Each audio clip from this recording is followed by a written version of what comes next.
शांति रखिए, शांति ले भाई, वीडियो करो। देखो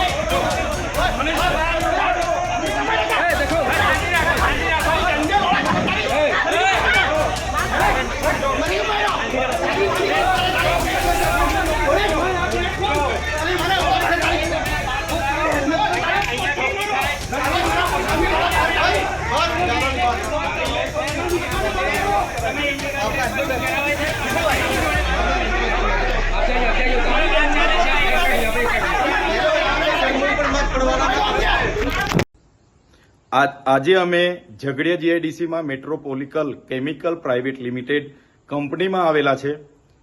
અહીંયા આવવાનું કારણ એટલું છે કે ગત 23 તારીખના રોજ કંપનીની બેદરકારીથી અહીંયા બ્લાસ્ટ થયો. 16 જેટલા કર્મચારીઓ ગંભીર રીતે દાઝી ગયા.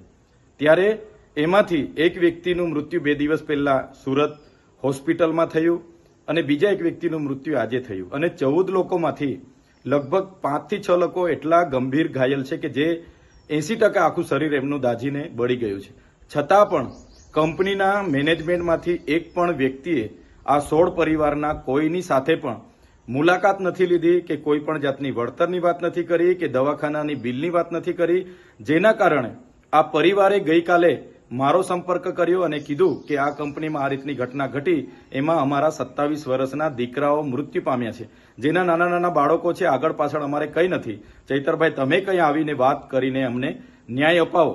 આજે અમે અમારી ટીમ સાથે એ કંપનીના ગેટ પર ગયા અને 11:30 થી લઈને 1 વાગ્યા સુધી ત્યાં ઉપસ્થિત પીઆઈ વાઘેલા, પીએસઆઈ બધાને અમે કીધું કે મેનેજમેન્ટમાં જે કઈ વ્યક્તિ હોય એને ગેટ પર બોલાવો અને અમારી સાથે જે પરિવારજનો આવેલા છે એમની સાથે માનવતાની રાહે જે વળતરની વાત હોય એ વાત કરે અને એમને ન્યાય આપવાનું કામ કરો.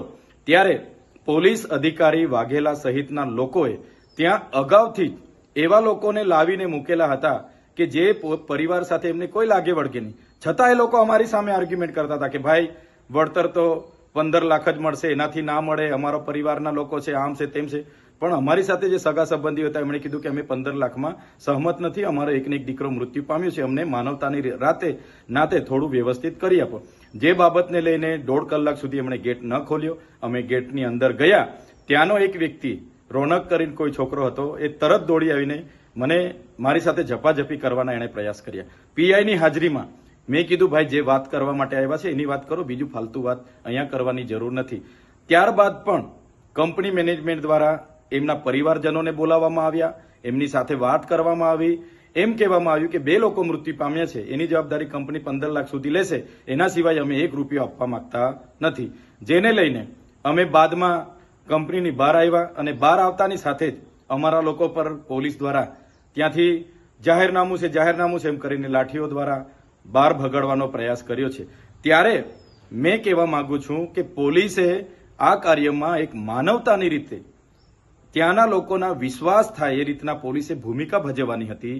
એની જગ્યાએ 5-5 દિવસ સુધી પોલીસ ત્યાં દેખાઈ નહીં. આજે અમે જવાના હતા ત્યારે પોલીસ ત્યાં આવી ગઈ અને કંપનીના માલિકના કહેવા પ્રમાણે એમણે વળતર નહીં આપવા દેવા માટે આ પરિવારોને પણ નહીં મળે, તમે જ્યાં કરવાના હોય ત્યાં કરી લેજો, તમારાથી થાય તે કરી લેજો, એવું પોલીસના પીઆઈ બોલતા હતા.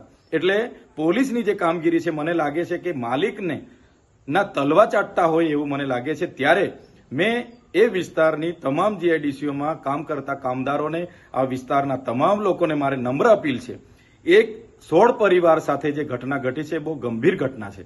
કંપનીના માલિકોને આનાથી પેટનું પાણી પણ નથી હલતું. તો આવનારા દિવસોમાં આ ઘટના બાદ તો અનેક ઘટનાઓ બનશે, ત્યારે બધાનો જ વારો આવવાનો છે. ત્યારે સૌ લોકોને મારે વિનંતી છે, આવનારા દિવસોમાં અમે જાણ કરીશું, પરિવાર અને પ્રશાસનની મધ્યસ્થી રાખીને અમે જાણ કરીશું. ત્યારે સૌ ત્યાં ઉપસ્થિત થજો.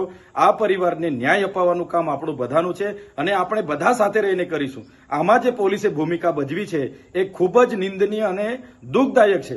પોલીસે એમના માણસોને બોલાવી ખોટા વિડીયો પણ બનાવ્યા છે અને અહીંયા પૈસા માંગવા આવેલા છે એવા વિડીયો પણ બનાવેલા છે. પણ પરિવાર આજે દુઃખી છે અને પરિવારની આ દુઃખની ઘડીમાં સહકાર આપવો એ આપણી બધાની ફરજ બને છે.